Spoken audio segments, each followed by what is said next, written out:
बताया है कि कुछ भी कर लीजिए, कंपनी अपने मेंबर से अलग है, उसकी एक अलग पर्सनालिटी है, उसके कोई भी कामकाज के लिए आप उसके मेंबर्स को या उसके बोर्ड ऑफ डायरेक्टर्स को गलत नहीं बोल सकते, या उनका फॉल्ट है ये नहीं कंसिडर कर सकते, उन्हें लायबल नहीं कर सकते। तो अब वहां से ये क्वेश्चन शुरू हुआ कि क्या ये कभी नहीं हो सकता? इसका मतलब ये कि कंपनी के आड़ में अगर मान लीजिए फिर से कोई बंदा ऐसा काम करता है, ये तो 80s की बात है, 18 की बात है, 1800 की सदी में ये फ्रॉड हो चुका था, तो आज 2000 की सदी में ऐसे कई सारे फ्रॉड हो जाते अगर ये लिफ्टिंग ऑफ कॉर्पोरेट विल का दिमाग में किसी को आइडिया ना आया होता। तो वहां से ये चेंज हुआ और बोला गया कि एक्सेप्शनल केसेस में ये जो कॉर्पोरेट शील्ड है इसे ब्रेक किया जाएगा, इसे लिफ्ट किया जाएगा और देखा जाएगा पीछे किसने इस कंपनी को डायरेक्शन दिया था, किसके डिसीजन पे कंपनी काम कर रही है, और उसे यहां पे प्लेंटिफ की तरह प्रेजेंट किया जाएगा, डिफॉल्टेड पर्सन की तरह पेनलाइज किया जाना चाहिए। देखिए अब आगे कौन कौन से केसेस में ये कॉर्पोरेट शील्ड जो है उसे ब्रेक करने के बाद लिफ्ट किया जाता है। तो देखिए, before going into this question, one should first try to understand the meaning of the phrase lifting the veil. It means looking behind. Underline कीजिए, जो मैं यहाँ पे हिंदी में आपको बता रहा हूं वही यहाँ पे इंग्लिश में लिखा है कि पर्दा उठा के पर्दा नशी को देखने की बात है। देखिए, it means looking behind company as a legal person, that is disregarding the corporate entity and paying regard instead to the realities behind the legal faced, where the court ignore the company and concern themselves directly with the members or the managers, the corporate will may be said to have been lifted. यानी जब company को कोई भी question न पूछ के court of law में सीधे उसके मैनेजमेंट के ऊपर या उसके मेंबर्स के ऊपर क्वेश्चन रेज किए जाएंगे, तो ये मान लेना है कि कोर्ट ने कंपनी का सेपरेट लीगल एंटिटी का जो पॉइंट था, उसका जो शील्ड था, उसे डिसरिगार्ड करके पीछे जो उसके डायरेक्टर्स थे या फिर उसके जो मैनेजमेंट पर्सनालिटीज थे या तो उनके कंट्रीब्यूटरीज यानी मेंबर्स थे, उनके ऊपर डायरेक्ट क्वेश्चन रेज कर दिया है और उन्हें ही डिफॉल्टर के तौर पे देखा जाना चाहिए। आगे, only in appropriate circumstances the court are willing to lift the corporate will, and that too when question of control are involved rather than merely the question of ownership. यानी कि ओनरशिप के केस में ये नहीं देखना है कि company की इतनी असेट्स है तो इनका ओनर कौन, कंपनी है नहीं है, ये नहीं देखना है। जब कंट्रोलिंग की बात आएगी, इंटरेस्ट ऑफ कंट्रोल या मैटर ऑफ कंट्रोल का मतलब क्या होगा फ्रेंड्स, कि जब कंपनी ने कुछ एक्टिविटी की है, समझ लीजिएगा कि मैटर ऑफ कंट्रोल की बात क्या होती है। When company is doing something, it's obviously based on some direction. Company कुछ भी काम करेगी, कुछ भी एक्टिविटी करेगी, it is always based on some direction given to the management personality और द ऑपरेटिंग ऑफिशियल्स। तो कंपनी तो नॉन लिविंग एंटिटी है भाई। अब कंपनी के कामकाज को किसने कंट्रोल किया है, वो जब आपका क्वेश्चन हो कि ये डिसीजन किसने लिया जिसके कारण कंपनी से ये एक्टिविटी हो गई, तब जब आप उस क्वेश्चन को रेज करेंगे तब आपको ये डिसरिगार्ड करना होगा। ये याद रखिएगा, कंपनी कब कुछ गलत काम करेगी तो उसका खुद का इंटेंशन है नहीं, क्योंकि कंपनी तो नॉन लिविंग एंटिटी है, राइट, तो आर्टिफिशियल पर्सन है। तो जब भी कंपनी के किसी कामकाज के लिए क्वेश्चन रेज होगा कि ये काम गलत हुआ है, किसने करवाया, तो इस क्वेश्चन को क्वेश्चन ऑफ कंट्रोल बोला जाता है। और इस क्वेश्चन ऑफ कंट्रोल के लिए कॉर्पोरेट विल लिफ्ट करके पीछे जो मैनेजमेंट बॉडी है या जो डिसिसिव बॉडी है उसे देखा जाना है, तब ये कॉर्पोरेट विल लिफ्ट होता है। ये फर्स्ट और फॉरमोस्ट आपके दिमाग में रहना चाहिए। क्वेश्चन ऑफ कंट्रोल आए तभी कॉर्पोरेट विल लिफ्ट हो सकता है। ओके, इसका मतलब सिंपली है डिसीजन के कारण कोई एक्टिविटी होती है तो उस डिसीजन को किसने लिया, ये क्वेश्चन का आंसर जानने के लिए कॉर्पोरेट विल लिफ्ट करना जरूरी है, क्योंकि कंपनी अपने आप में कोई डिसीजन नहीं लेती है। ओके, आगे देखिए कौन कौन से केसेस यहां पे है। तो the following are the cases where the company law disregard the principle of corporate personality or the principle that the company is a legal entity distinct and separate from its shareholder or members। तो सबसे पहला case देख लीजिए आप, in the law relating to trading with the enemy where the test of control is adopted. देखिए, trading with enemy,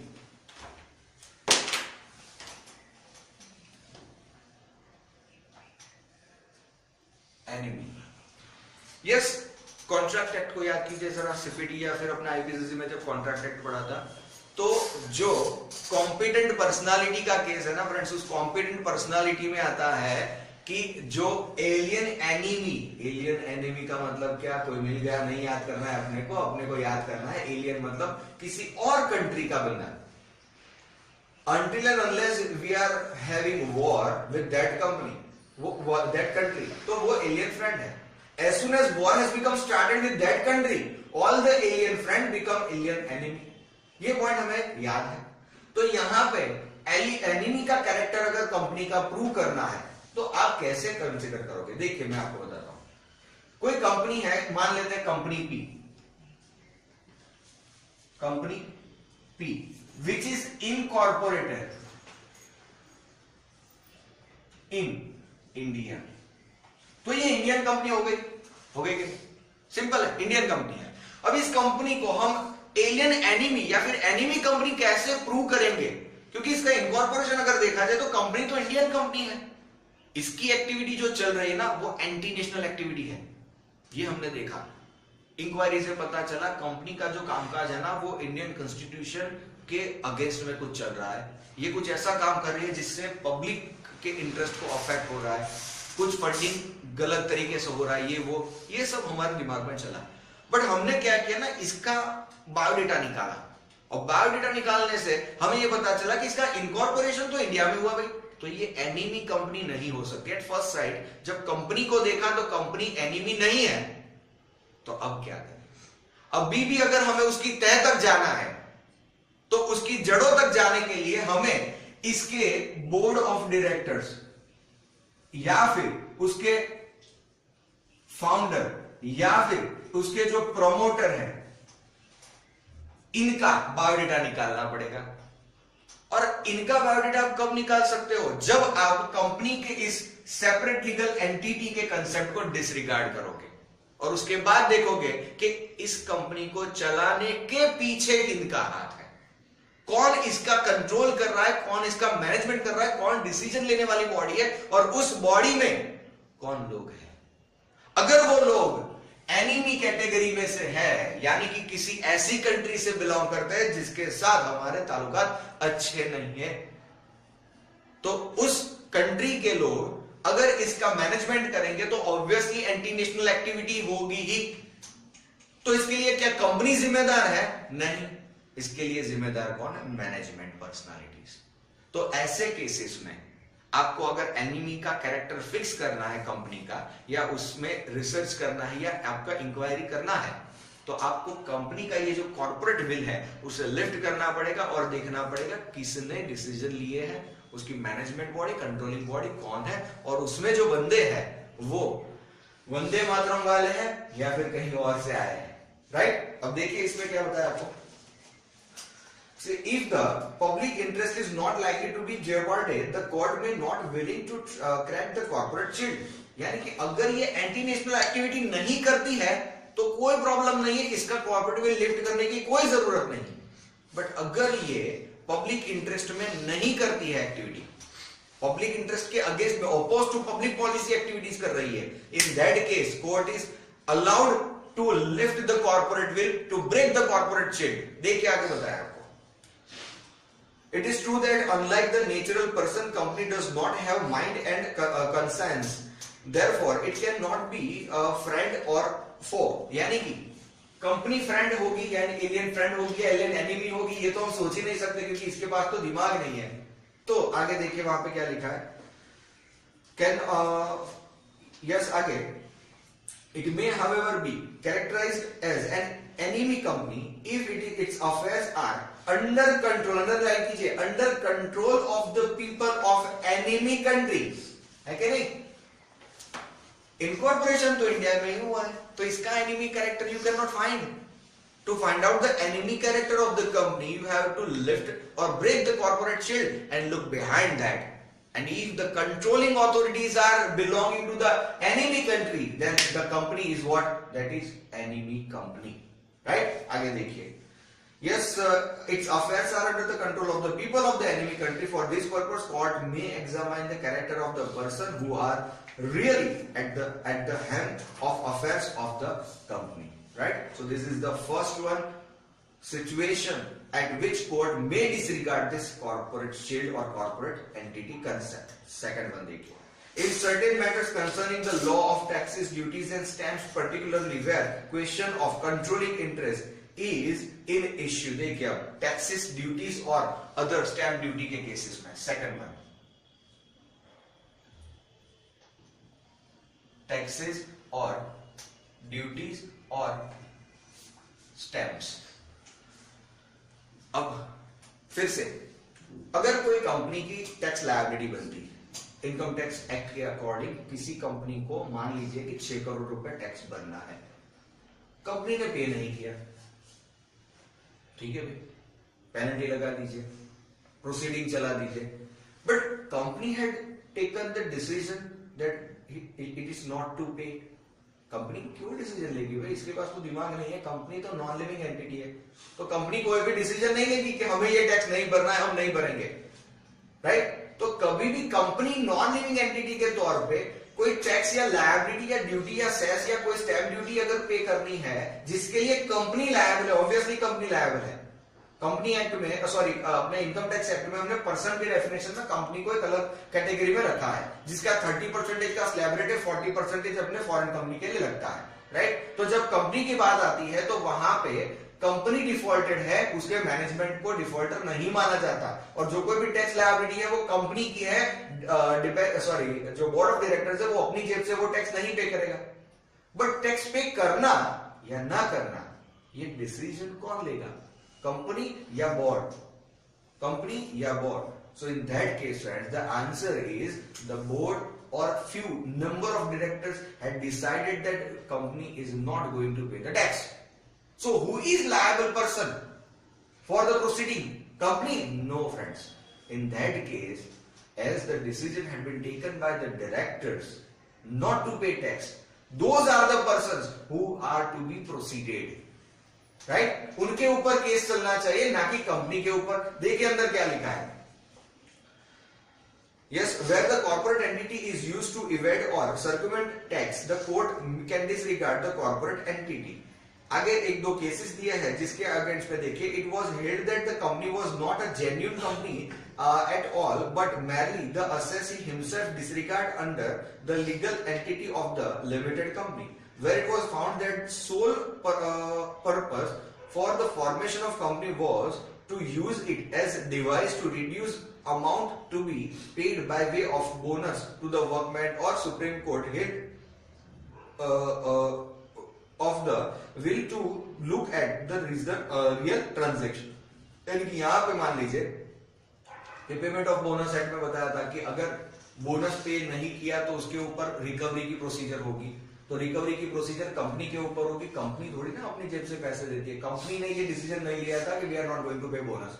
decision तो कौन लेता है? Board of directors. So in that case वहां पे भी whether it is related to tax, whether it is related to any duty, whether it is related to any stamp value, कोई भी case अगर हो तो कंपनी के ऊपर मुकदमा चलाने से कोई फायदा नहीं है, क्योंकि ये decision not to pay tax, not to pay stamp duty, not to pay other kind of duties और other kind of statutory dues, ये डिसीजन कंपनी खुद नहीं लेती, डिसीजन लेता है उसका बोर्ड. तो आपको वहां पे भी, यानी court will disregard the separate legal entity concept and break the corporate shield and look behind it, कि कौन मैनेजमेंट पर्सन है भाई, जरा बताओ तो, सामने आओ तो ये डिसीजन किसने लिया. और जैसे ही वो बंदा सामने आएगा ना, फटा पोस्टर निकला हीरो जैसी बात है फ्रेंड्स, उसके ऊपर सीधे प्रोसीडिंग चलेगी, कंपनी के ऊपर चलाने से कोई फायदा ही नहीं है, राइट? आगे देखिए, तो ये हमारा थर्ड कंसेप्ट है, where company form for the companies as their subsidiaries to act as their agent. अब देखिए एजेंट, पॉइंट नंबर 3, एजेंट. जब कंपनी का फॉर्मेशन कुछ ऐसे ही इंटेंशन से हुआ था कि कंपनी हमारे इशारों पे नाचनी चाहिए और जो कोई भी एक्टिविटी हो उसमें कंपनी डिफॉल्टर होगी, हम तो नहीं होंगे. मान लेते हैं कि एक्स लिमिटेड है, इस एक्स लिमिटेड ने अपनी Y limited subsidiary company incorporate करी और इसके थ्रू कोई इलीगल एक्टिविटी करवाई, तो वहां पे अक्यूज्ड पर्सन कौन? क्या ये कंपनी? No, never. यहां पे तो इसी के इशारों पे, क्योंकि ये 100% एक सब्सिडरी है, इसी के इशारों पे तो ये कंपनी नाच रही है। जो कोई भी डिसीजन इसके बोर्ड में लिया जाएगा वो इसका बोर्ड नहीं ले रहा है। Company is just a device to do such kind of illegal activities. It is accustomed to act. Company इसके इशारों पे नाचने वाली कठपुतली है, क्योंकि 100% शेयर का कंट्रोल तो इस कंपनी के पास है, तो इसका बोर्ड भी कुछ नहीं करेगा। तो यहां पे इसके बोर्ड की बात नहीं है, इसके बोर्ड को आप पेनलाइज कीजिए, इसके बोर्ड के ऊपर प्रोसीडिंग चलानी चाहिए। इन दैट केस अगेन फ्रेंड्स, कि यहां पे भी कॉर्पोरेट विल जो है वो लिफ्ट किया जाएगा, ये शेड तोड़ के पीछे देखा जाएगा। देखिए आगे, the application of the doctrine may operate in favor of such companies depending upon the facts of the particular case. Suppose a company acquires a partnership concern and register it as a company which becomes subsidiary of the acquiring company. In an action of compulsory acquisition of the business premises of its subsidiary, it was held that the parent company, कौन सी? parent company, ये subsidiary, ये parent है, so the parent company which through itself and nominees held all the shares, इसलिए मैंने बोला 100% in subsidiary, so all the shares was entitled to compensation and maintain action of the same. तो यहाँ पे control यहाँ पे है, क्योंकि 100% शेयर्स इनके पास है और कोई बंदा है ही नहीं मैनेजमेंट करने वाला, पूरे शेयर्स को इनके पास है। तो ये बोलेंगे हाँ तो इस डिसीजन में हाँ हो जाएगी, ये बोलेंगे ना तो उस डिसीजन के लिए ना हो जाएगी, राइट। तो कंट्रोलिंग जो है ये पेरेंट कंपनी है, यहाँ पे इसका कॉर्पोरेट जो एंटिटी है ये डिसरिगार्ड करने की जरूरत नहीं, यहां आना पड़ेगा आपको। तो court will do in that manner, in this particular way. आगे देखिए, पॉइंट नंबर 4 है आपके पास, under law relating to the exchange control. Point number 4,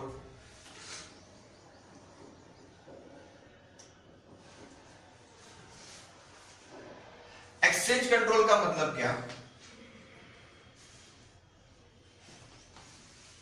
foreign exchange management है फैमा। तो जब फॉरेन एक्सचेंज के रिगार्ड्स में कोई भी डिफॉल्ट पकड़ा जाएगा जिसके लिए जिम्मेदार उसके केसेस में कोई कंपनी है, मान लीजिए कि फिर से कोई आर लिमिटेड है और इस आर लिमिटेड ने फैमा के कोई रूल तोड़े और इसके ऊपर प्रोसीडिंग चलने वाली है, तो ये प्रोसीडिंग चलने के लिए जिम्मेदार कंपनी है? नहीं। क्या फैमा के रूल तोड़ने वाली कंपनी खुद है? नहीं। इसके मैनेजमेंट से ये डिसीजन लिया गया था कि हम फॉरेन एक्सचेंज का इस तरह से गलत तरीके से फंडिंग करेंगे या इस्तेमाल करेंगे या फिर अपना ट्रांजैक्शन करेंगे। तो यहां पे भी इसका जो कॉर्पोरेट शेड्यूल से डिसरिगार्ड करके सीधे इसके ऊपर मैनेजमेंट के ऊपर आपको आना है। और नेक्स्ट है, last but not least, where the device of incorporation is adopted for some illegal or what improper purpose, example to defect or circumvent the law, to defraud creditors or defraud the creditors or to avoid legal obligation। तो होगा क्या? मैंने आपको PF act, bonus act, उसमें एक point बताया था कि कई बार ये होता है कि कंपनियां क्या करती है, कंपनियां अपनी लायबिलिटी जो है वो लायबिलिटी को अवॉइड करने के लिए, मान लेते हैं कि कोई क्यू लिमिटेड है, क्यू लिमिटेड का जो वर्किंग है उस वर्किंग के लिए इनको कुछ 80 वर्कर्स या फिर हम बोल सकते हैं एम्प्लॉइज चाहिए। अब जैसे ही 80 एम्प्लॉइज या एम्प्लॉयड करेंगे तो इनको 2 एक्ट एप्लीकेबल हो जाएंगे, उनके वेजेस के अकॉर्डिंग बोनस एक्ट या फिर पीएफ एक्ट, ये दोनों एप्लीकेबल हो जाएंगे और कई सारी लिटिगेशंस आ जाएंगे। तो ये कंपनी क्या करेगी? कंपनी ये बोलेगी भाई यार 80 एम्प्लॉय हम नहीं लेंगे, हम एक काम करते हैं, हमारे अंडर में 10 एम्प्लॉय रखते हैं, ओके, और बाकी हम क्या करेंगे, 15 एम्प्लॉय की एक आर लिमिटेड बना देते हैं, 15 एम्प्लॉय लेके एक पी लिमिटेड बना देते हैं और 15 एम्प्लॉय लेके एक एस लिमिटेड बना देते हैं। तो 15 15 15 45 प्लस 10, ये बन गया कितना? 55 अराउंड। और दूसरी 2 कंपनियां खोल देते हैं, तो यहां पे और 15 एम्प्लॉय आ जाएंगे ई लिमिटेड में और यहां पे आ जाएंगे बी लिमिटेड, इसके अंदर भी 15 एम्प्लॉय डाल देंगे। तो इस तरह से इन्होंने ये सब्सिडरीज क्रिएट करी है। क्यों करी है? सिर्फ और सिर्फ किसी लॉ को डिफ्रॉड करने के लिए या अवॉइड करने के लिए या उसके मैकेनिज्म को तोड़ने के लिए, उस लायबिलिटी से बचने के लिए। अगर ये प्रूव हो सकता है तो ये कॉर्पोरेट विल लिफ्ट किया जाना चाहिए, अगर प्रूव हो सकता है तो, अदरवाइज नॉट। आपको प्रूव करना पड़ेगा कि ये सारी कंपनियां इन्होंने फर्जीवाड़े के लिए ही सिर्फ इनकॉर्पोरेट की है, और तभी जाके आप यहां क्यू के मैनेजमेंट पर्सनालिटीज के ऊपर प्रोसीडिंग कर सकते हो by disregarding the parent companies corporate entity concept, right. तो क्यू लिमिटेड का जो शील्ड है उसे हटा के उसके मैनेजमेंट पे, पेरेंट कंपनी के मैनेजमेंट पे सवाल उठने चाहिए कि यहां इस कंपनी का डिसीजन था कि ये किया जाए। Okay, so this is all about the lifting of corporate will friends. ये बहुत ही इजी टॉपिक है कंपैरेटिवली। सिर्फ आपका दिमाग एक थोड़ा 5-10% के हिसाब से चलना चाहिए कि जिसमें ऑब्जेक्ट मैंने आपको बताया कि मैनेजमेंट कोई और कर रहा है, आपका फंडिंग कोई और कर रहा है, और company itself is a separate entity as per the natural characteristics. तो सेपरेट एंटिटी का हवाला लेके अगर कोई बंदा यानी कि मैनेजमेंट या फिर उसके शेयर होल्डर कोई गलत काम करते रहते हैं तो उन्हें रोकने के लिए और प्रॉपर पर्सन को पेनलाइज करने के लिए कोर्ट जो अपना सेपरेट लीगल एंटिटी का कंसेप्ट है उसे डिसरिगार्ड करेगी, तो पीछे जो पर्दे के पीछे जो एक्चुअल मुजरिम है उसे पकड़ने के लिए ये कंसेप्ट अप्लाई करना चाहिए। किन केसेस में होता है तो वो 5 केस हमने देख लिए। 5 केस के अलावा फैक्ट्स एंड सर्कमस्टेंसेस के बेसिस पे कोर्ट ये डिसीजन लेगा to disregard the separate entity shield of the company. Okay.